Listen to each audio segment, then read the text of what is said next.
Les travaux de l'Internationale socialiste se sont achevés à Rabat. Voici pour vous le fruit de mes rencontres.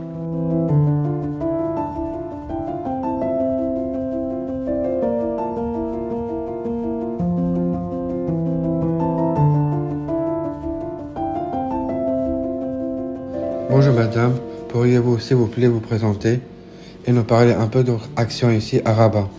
Bonjour, je suis Madame Chantal Kambiwa, la coordinatrice générale de l'Internationale socialiste. Et nous sommes ici au Conseil de l'Internationale socialiste qui se passe à Rabat. Avant d'arriver dans la salle du Conseil, nous avons eu le Comité Afrique de l'Internationale socialiste, toujours à Rabat. Et aujourd'hui, à cet instant, nous attendons les résolutions et la déclaration de Rabat qui est le résultat de nos travaux. Alors, nos travaux ont porté sur la paix, la sécurité. Nos travaux ont aussi également porté sur le changement climatique, le pacte du futur. Et nous avons bien entendu fait des rappels sur le fonctionnement de l'Internationale socialiste. Alors, à ce sujet, nous avons admis certains partis membres. Nous avons changé de statut à certains partis membres. Et aujourd'hui, compte tenu du fait que c'est une internationale du monde, il y a des sujets qui vont venir de partout dans le monde pour que nous puissions adopter. Donc nous sommes en train d'attendre les différentes résolutions venant des différents pays. Aujourd'hui, l'Internationale socialiste s'est engagée dans un changement de fonctionnement et de comportement. La première chose, c'est la préservation des données des partis membres. La deuxième chose, c'est l'inclusion sociale avec une forte implication de l'approche du handicap. Vous avez dû constater lors du Comité Afrique comme du Conseil de l'Internationale socialiste, il était mis en place des personnes avec handicap, y compris d'ailleurs vous-même qui avez assisté à nos travaux, avec des traducteurs spécifiques. Désormais, dans nos réunions, nous allons faire le maximum pour que ces personnes qui vivent avec des handicaps puissent assister à nos réunions en toute sérénité. Donc voilà ce que je peux un peu dire en gros. Rabat est important pour nous parce que Rabat est aussi une plateforme entre l'Europe et l'Afrique. Donc c'est très important pour nous, tous les résultats, les résolutions et les déclarations que nous allons prendre ici, là, aujourd'hui à Rabat. Quelle est votre relation avec les droits de l'homme? Les droits de l'homme, déjà pour nous, c'est de ça qu'il s'agit. Nous avons eu dans le passé à exclure des partis qui, au pouvoir, ne respectaient pas les droits de l'homme. Donc les droits de l'homme, c'est une priorité pour nous. Alors en tant que socialistes et sociodémocrates, travaillistes, l'homme est au centre de nos préoccupations. D'ailleurs, nous ne le rappelons jamais assez. Nous pensons qu'il est question de revenir au fondamental où forcément, entre-temps, la lutte pour la prise des pouvoirs dans des pays ont favorisé la montée du populisme. Aujourd'hui, nous voulons revenir au fondamental qui est mettre la personne humaine au centre des préoccupations. Ça, c'est l'un des objectifs de l'Internationale socialiste. Comment voyez-vous l'évolution des droits des personnes handicapées au Maroc? Le droit pour les handicapés au Maroc, ça va dépendre de l'État marocain, mais en ce qui me concerne, je dirais oui. Je le dirais parce que vous êtes là et vous êtes marocain. Je le dirais oui parce que ils n'ont pas eu de retenue quand je leur ai proposé qu'il y avait des personnes spécifiques dues à leur handicap qui vont participer à la réunion. Tout de suite, les dispositions ont été prises pour que ces personnes-là soient bien accueillies et qu'ils suivent les travaux de manière sereine. Madame, quelles sont vos relations avec les ODD de l'ONU, en particulier 4 et 10, pour notre inclusion? Au contact au niveau de l'ONU, ça se passe à travers les associations, les ONG. Moi, je suis originaire du Cameroun, où en même temps, je suis directrice exécutive d'une ONG qui a le statut auprès du Conseil économique et social, ECOSOC, des Nations Unies.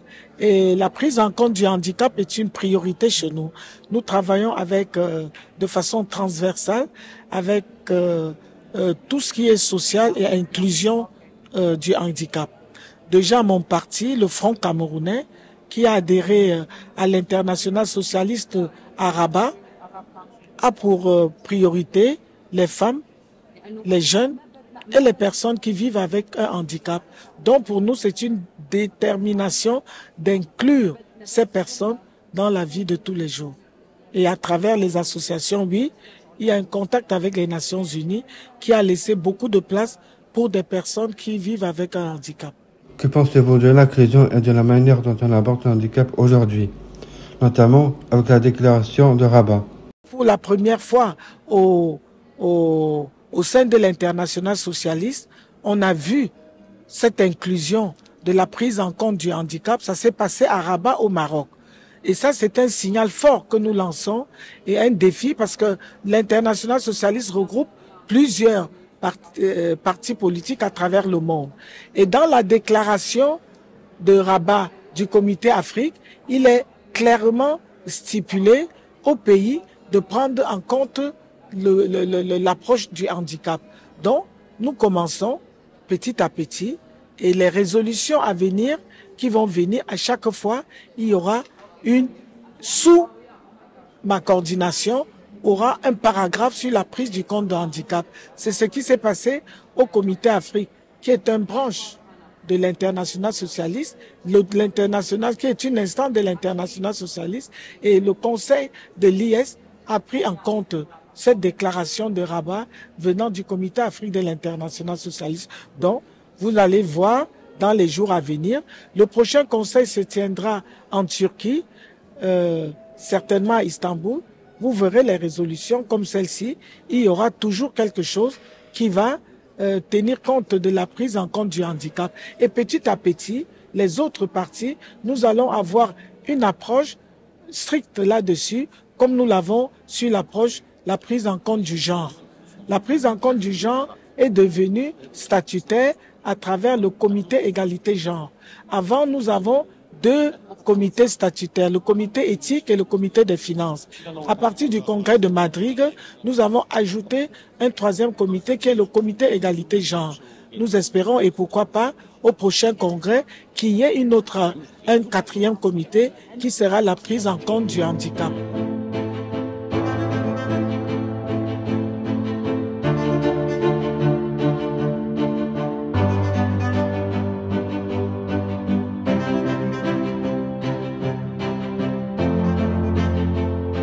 Bonsoir, pouvez-vous vous présenter?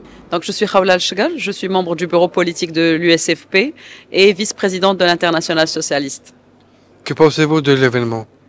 Je pense que c'était un moment important. C'est le deuxième conseil qui se tient en Afrique de l'Internationale socialiste. Et au Maroc, nous sommes très fiers justement de représenter l'Afrique et le monde arabe pour accueillir un rassemblement des progressistes et socialistes dans le monde. Qui a organisé cet événement? Alors, c'est organisé par l'Internationale socialiste et accueilli par l'Union socialiste des forces populaires du Maroc. Pourquoi les personnes en situation de handicap restent-elles souvent invisibles dans les politiques internationales? Je pense que le handicap en soi est présent dans les politiques publiques, mais c'est les acteurs politiques qui souffrent de situations de handicap qui ne sont pas suffisamment représentés dans la politique internationale. Et pour moi, la cause principale, c'est qu'ils sont déjà pas suffisamment représentés dans l'action politique nationale, puisque la politique internationale n'est que le reflet de ce qui se passe dans l'ensemble des nations. Il y a un effort à faire en termes de représentativité des hommes et femmes en situation de handicap qui souhaitent faire de la politique. Et effectivement, là-dessus, à tous les échelles, dans tous les pays du monde, nous avons besoin de faire des efforts. Quel rôle les jeunes, comment peuvent-ils jouer pour défendre l'inclusion du développement durable? Je pense que c'est d'abord les jeunes qui sont le porte-drapeau du débat pour la durabilité et l'inclusion en général. On le voit dans la nature des manifestants, des activistes politiques, c'est principalement des jeunes. On le voit aussi dans le vote électoral, notamment dans les pays comme en Europe, où on voit que c'est plutôt les votants, les citoyens jeunes qui portent ces sujets, qui manifestent en faveur de ces sujets. Donc oui, clairement, ils ont plus qu'un rôle. Ils incarnent l'intégralité de la lutte pour du développement durable et surtout un développement inclusif. Quel obstacle majeur empêche encore une inclusion totale des personnes handicapées dans l'éducation et l'emploi? Je pense que c'est juste une question de pousser, encore une fois, de faire du lobbying dans les politiques publiques. Il n'y a pas d'obstacle, je dirais, rationnel. Il y a juste des mentalités à changer et pour ça, il faut beaucoup de sensibilisation, de vulgarisation, d'explication, mais surtout, il faut beaucoup de lobbying au niveau des politiques publiques.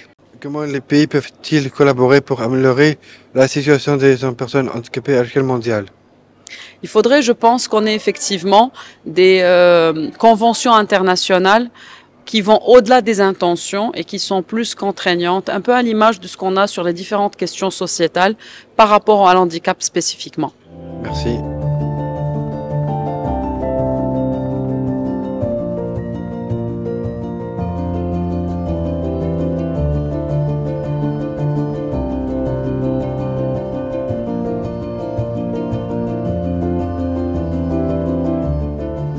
عفاك كاسمي نفسك؟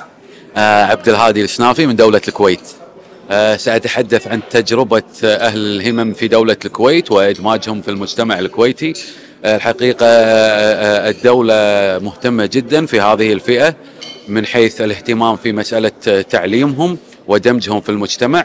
فمثلا على سبيل المثال التعليم تم إدماج الكثير من فصول ذوي أهل الهمم مع المدارس العادية، التعليم مع التعليم العام. أيضا كذلك هناك قوانين كثيرة تسهل حياة ومعيشة أهل الهمم. مثلا اهتمت الدولة في الاهتمام بآباء وخلينا نقول المعيلين لذوي الهمم من حيث توفير بعض القوانين التي تسهل حياتهم. مثلا ذوي أهل الهمم لهم الأولوية في توفير السكن، لهم بعض التسهيلات الخاصة في المنازل، مثلا يعطونهم مبلغ لعمل مثلا الأسانسير إذا كان من ذوي الهمم شخص مثلا لا يستطيع المشي.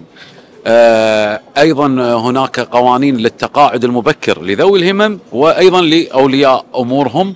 لذلك الكويت دولة مهتمة بهذا الشيء وتوفر لهم أيضا أندية رياضية، وهذا شيء أيضا يسهل عليهم المعيشة ويدمجهم في المجتمع.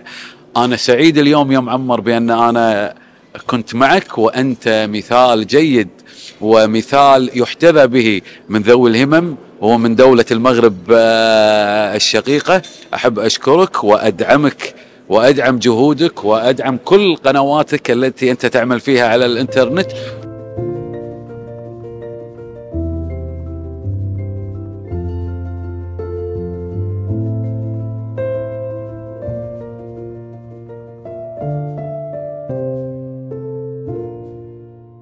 Bonjour, pouvez-vous vous présenter? Moi, je suis Farid Atman Bentria Ramos, coordinateur de la Fondation Pablo Iglesias du Parti Socialiste d'Espagne. Quel obstacle majeur empêche encore une inclusion de toutes les personnes handicapées dans l'éducation de l'emploi? Normalement, je pense que les problèmes principaux, c'est l'imaginaire collectif. C'est penser qu'est-ce que tu peux faire ou qu'est-ce que tu peux pas faire. Mais si on pense que tout le monde est capable de faire toutes les choses, vraiment, il n'y a pas d'obstacle. Normalement, alors, c'est un travail à faire avec les gens qui pensent qu'il y a un obstacle et va limiter les personnes qui sont handicapées. Il faut développer des politiques et faire toujours une bonne pédagogie. Pour voir qu'une personne handicapée, c'est une personne comme quelqu'un d'autre. Et c'est pas les handicaps qui va limiter le succès de cette personne. Alors, on n'a pas le droit de limiter les personnes handicapées. On doit les appuyer. Que pensez-vous de l'événement? Je pense que c'était très bien. C'est toujours, je fais toujours la défense de le multilatéralisme, mais un multilatéralisme actif. Alors ici, on a représentation de tous les continents. C'est bien de voir des gens de Népal ou de presque tous les pays de l'Afrique, de l'Amérique latine ou d'Europe. Être ensemble, dans un cadre comme l'international socialiste, qui c'est évidemment internationaliste, comme toute la gauche. Et c'est bien pour nous approcher, pour comprendre qu'on va tous dans la même direction finalement. Et c'est aussi une grande opportunité pour le Maroc pour faire voir que, plus loin que les stéréotypes, il existe déjà une idée des pays et qui a besoin de soi-même pour se développer.